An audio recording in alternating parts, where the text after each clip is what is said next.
はい、こんにちは。今日はね、粘着銃やっていきたいと思います。前回、火打ち石で着火するタイプの銃を試したんだけど、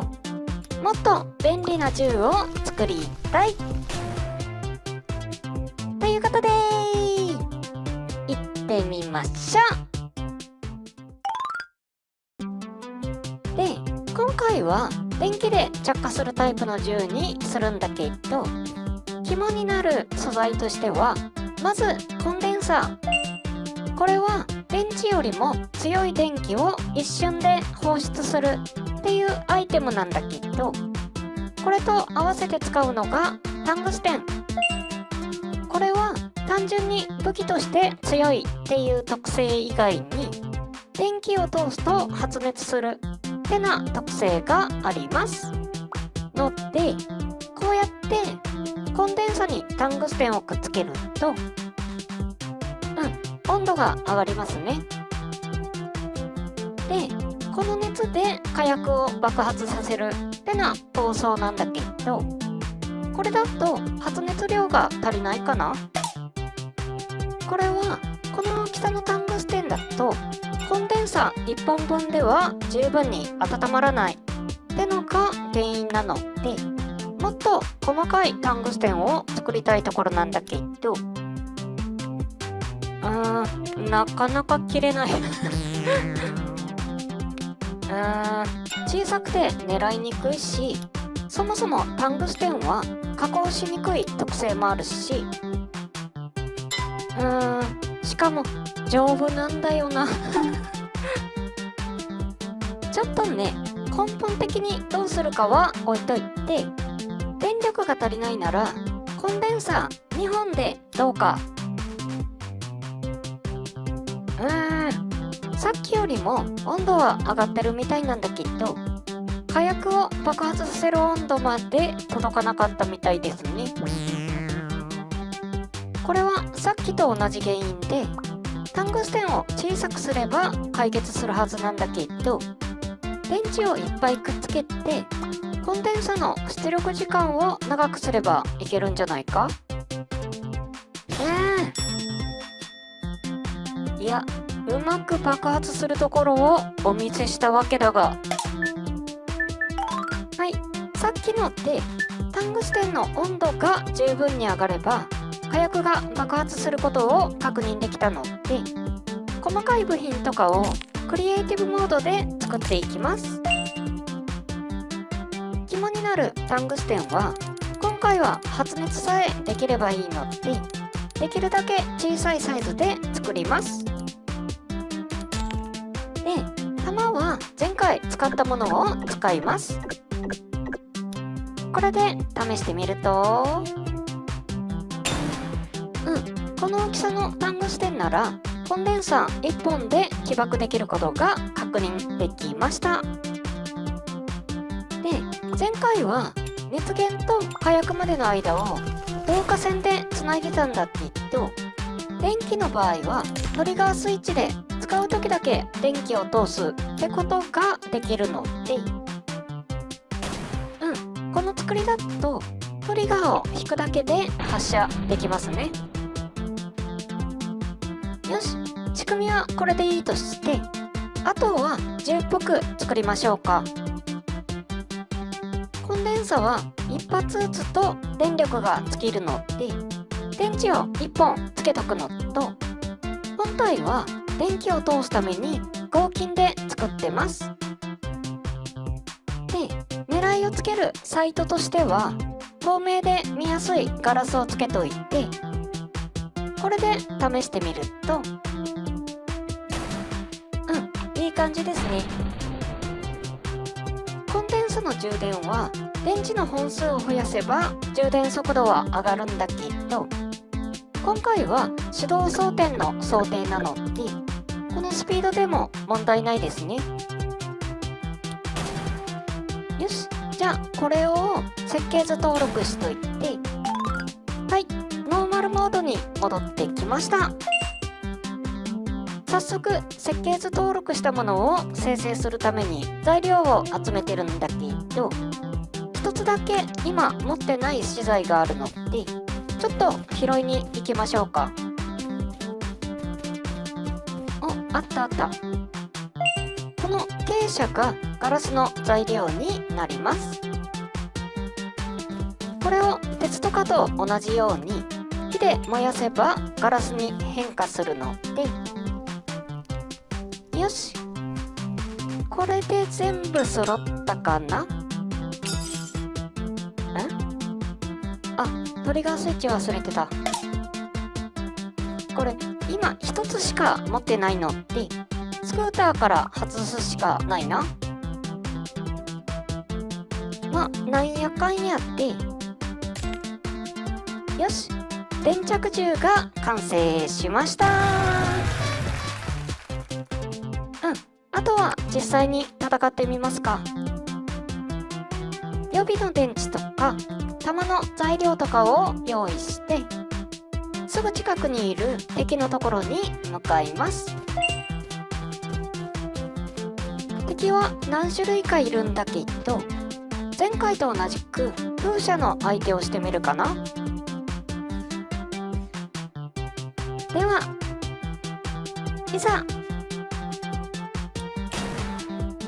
約600ダメージくらい。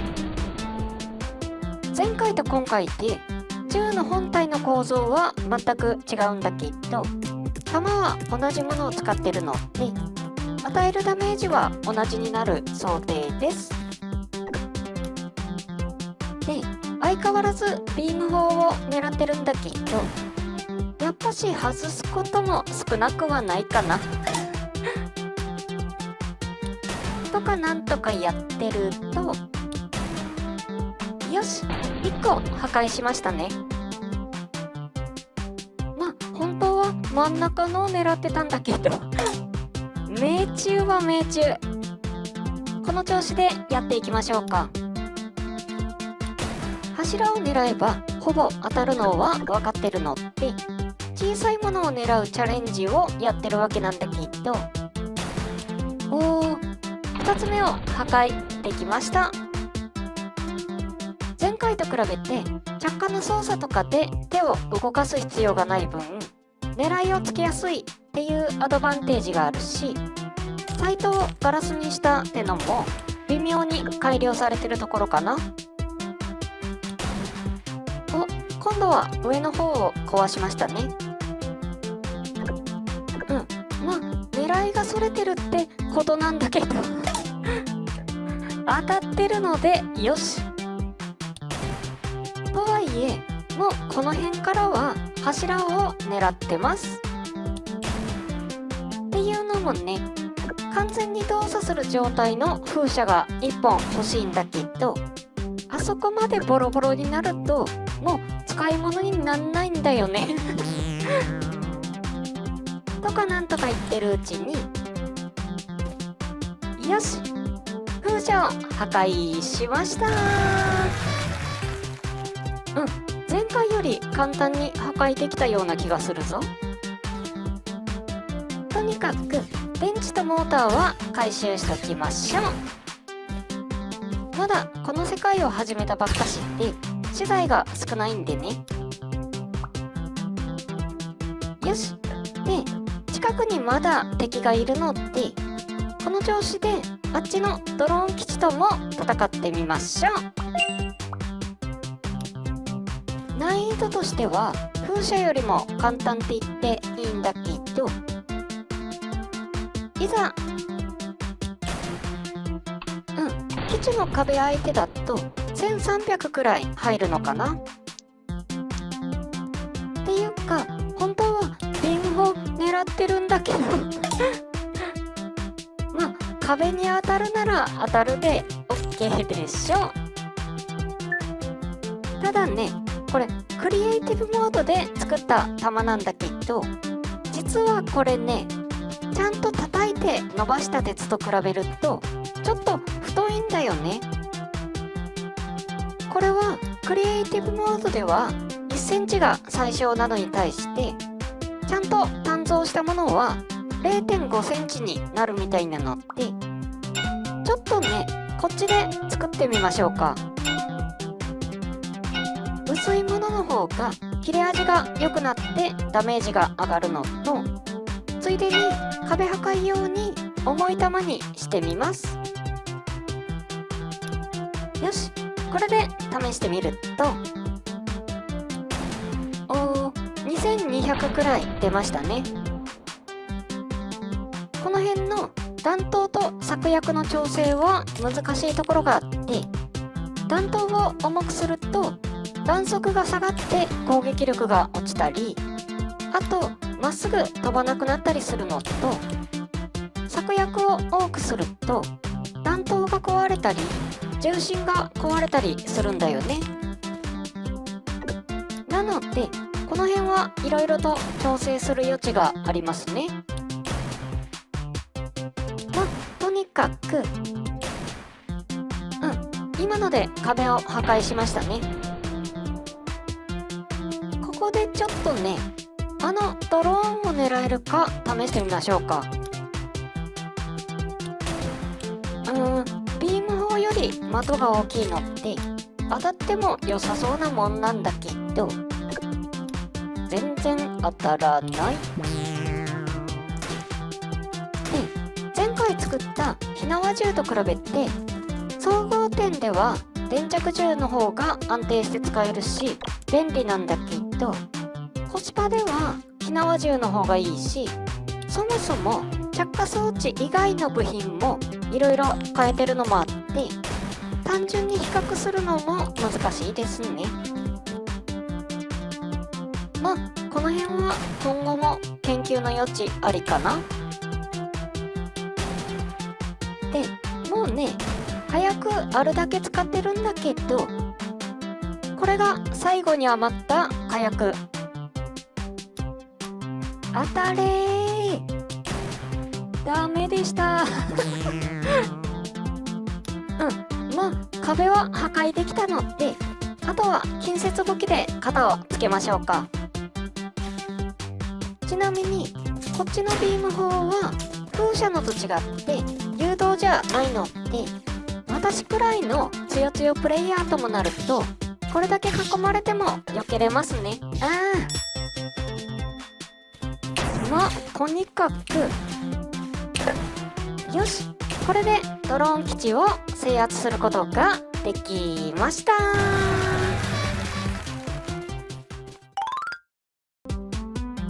ということで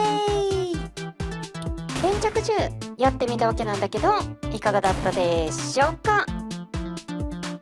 っていうかこれ実は収録全部やり直してて最初にやったのが収録上のミスで音が入ってなかったせいなんだけどちなみにそっちのテイクではドローンに命中してたりするんだよね。同じこと2回やって私が慣れた分差し引き命中率が上がったりもしてるので、結果オーライってことにしときましょう。で、今回ドローンスポナーを確保できたのと、途中はしょったところもあるので、そこんとこ含めてこいつをメインでいろいろやりましょうか。ということで次回はドローン製造装置やっていきたいと思います。はい、じゃあ今日はこの辺でバイバーイ。